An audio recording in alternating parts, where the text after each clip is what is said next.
کچھ اس میں لائر بھی ذمہ دار ہے.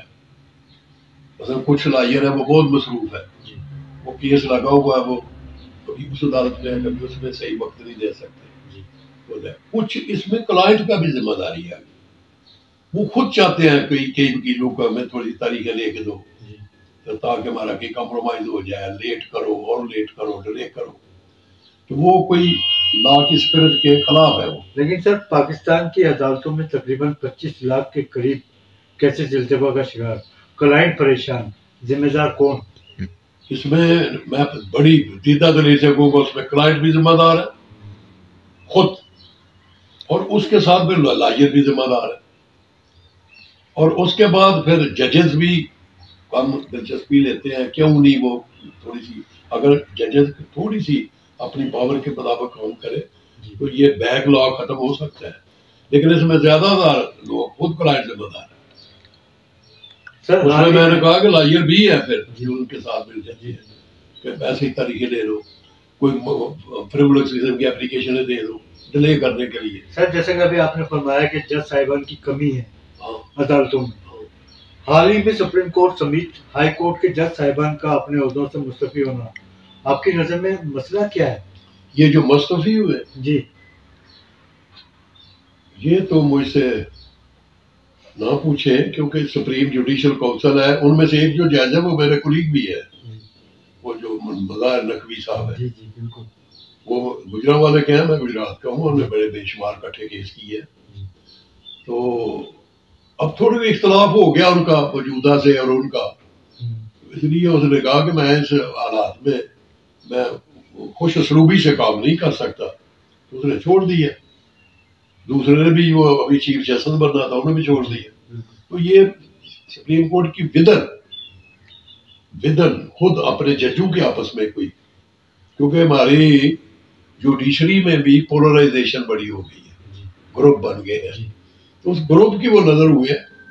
لیکن میں یہ نہیں کہوں گا کہ نقوی صاحب ویری کمپیٹنٹ مین, بڑا ویری, وہ جو دوسرے ہیں اصل وہ بھی ویری کمپیٹنٹ, لیکن یہ سیاست کے اور گروہ بندی کے شکار ہوئے. تو سر آپ کی نظر میں جج صاحبان کے خلاف بھی مخالفت چل رہی ہے یا سیاست چل رہی ہے؟ جج صاحب کے خلاف, جج صاحبان کے درمیان جو ہے مخالفت چل رہی ہے, سیاست چل رہی ہے؟ سیاست ہے, میں گروہ بندی ہے. گروپ بندی ہے. کون سا شعبہ ہے جہاں گروہ بندی نہیں ہے؟ آپ کے بھی گروہ بندی ہے. لیکن یہ تو انصاف کا محکمہ ہے جی, یہ تو انصاف کا محکمہ ہے. نہیں, محکمہ کو تو آپ انصاف کیا کریں, جب انصاف کو ہی قتل کرنا شروع کر دے تو انصاف کیا کرے گا؟ انصاف تو ایک سپرٹ ہے, ایک قانون ہے. تو انصاف ذات خود کو بندے کسی کا نام تو نہیں ہے.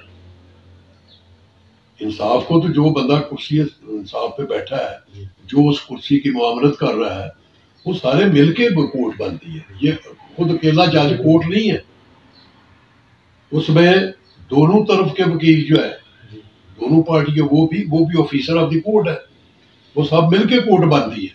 سر کمشنر راولپنڈی, ہاں, چٹا صاحب, ہم جانا چٹا تھا, چیف جسٹس صاحب کو تنقید کا نشانہ کیوں بنایا؟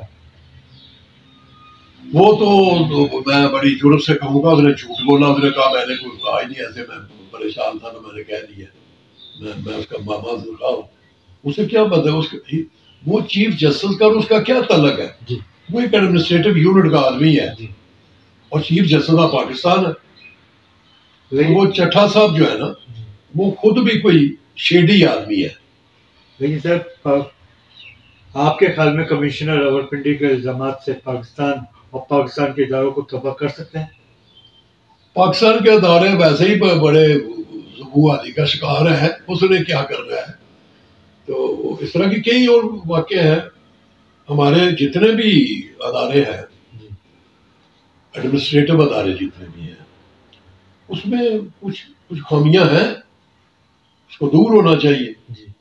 ہر بندے کو, میں جو ایک بات کرنے لگا ہوں, ہر بندے کو, وہ کسی بھی شعبے میں ہے, اس کو قیامت پہ یقین رکھنا چاہیے کہ میں نے اس دنیا سے چلے جانا ہے. لیکن سر, اور جو بندہ بھی موت کو یاد رکھے اور قیامت کو یاد رکھے, وہ بالکل جرم کر سکتا ہی نہیں ہے. لیکن سر پاکستان کی عدالتوں میں آئین موجود ہے، قانون موجود ہے. جج صاحبان کے پاس قلم کی طاقت ہے، لیکن ایسی شخصیات کے خلاف سزا یا جزا جیسا کہ بیان دیا نہیں میں کہوں گا کہ لا کو اپنا رستہ کو تو تعین کرنا چاہیے. اس میں کسی کی قانون پاور کی بات نہ کرے. ان کے قلم میں زور ہے. قلم جو ہے نا رول آف لا میں ہے، جو پاور ہے وہ لا میں ہے، اور اس کو جو نافذ کرنے والے ہیں وہ تو اس سے ابو نہیں ہے، وہ بھی قانون کے تابع ہے. تو جو پاورفل چیز ہے وہ لا ہے. لیکن پاکستان کی عدالتوں میں لا اینڈ آرڈر اگر نہیں ہے تو پھر وہ نہ کورٹس ہوں گی نہ کچھ بھی نہیں ہوگا.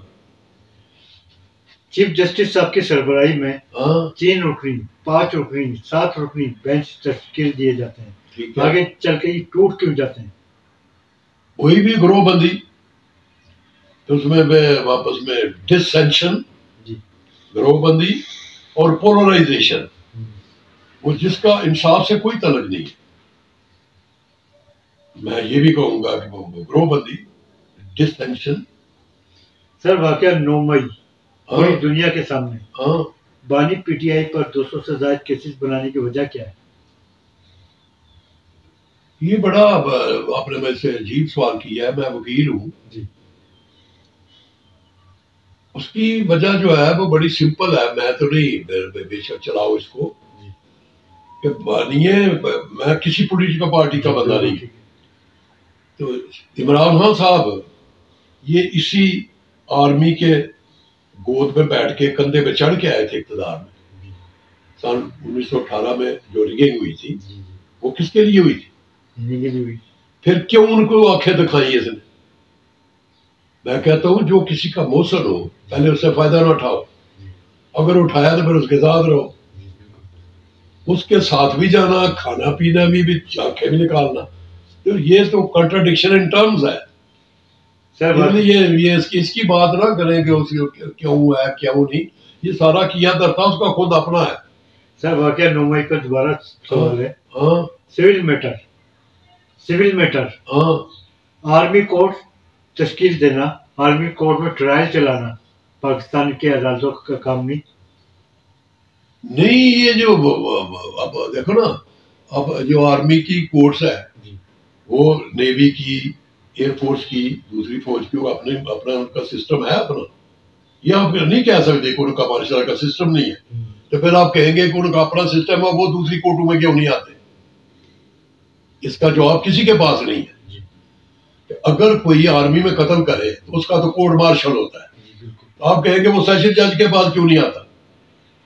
24 کروڑ عوام جو ہے وہ تو عدالتوں میں جاتی ہے، ہائی کورٹ میں، سپریم کورٹ میں. وہ اپنا کیوں انہوں نے جوڈیشل سسٹم رکھا ہوا ہے؟ تو اگر ان کا جوڈیشل سسٹم چل رہا ہے، وہ نیوی کا بھی ہے، ایئر فورس کا بھی ہے، دوسرا بھی ہے، تو اگر جب آپ آرمی کو خود انوائٹ کریں گے کسی کام میں، اگر وہ اپنی بنا لیں عدالتیں، تو اس میں پھر اس ملک میں بڑے بے شمار ملٹری کورٹس بنی ہیں، انہوں نے بڑی سزائیں دی ہیں، ان کو پروٹیکشن دی ہے. یہ مارشل لا کو پروٹیکشن کس نے دیا؟ ہر دفعہ کس نے دیا؟ میں آپ سے سوال کر رہا ہوں. سیاستدانوں نے نہیں، یہ جوڈیشری نے. ان کے مارشل لا کو پروٹیکشن کس نے دی؟ ڈاکٹر آف نیسیسٹی، جس کو نظریہ ضرورت کہتے ہیں، کس نے دی؟ عدالتوں نے. اگر انہی عدالتوں نے کہا کہ مارشل لا بھی ٹھیک ہے، آئین کو توڑ کے آتے کہتے نہیں یہ کام ٹھیک ہے، یہ نظریہ ضرورت ہے، تو پھر اگر وہ یہ عدالتیں بھی بنا لیں تو پھر بنا لیں. تو میں جنرلی بات کرتا ہوں کہ رول آف لا سب کے لیے ایک ہونا چاہیے. جیسے دین میں بھی ہے کہ چاہے کوئی خلیفہ کتنا بھی بڑا ہو تو وہ اس کے لیے بھی، آرمی کے لیے بھی، ان کے سب اسرار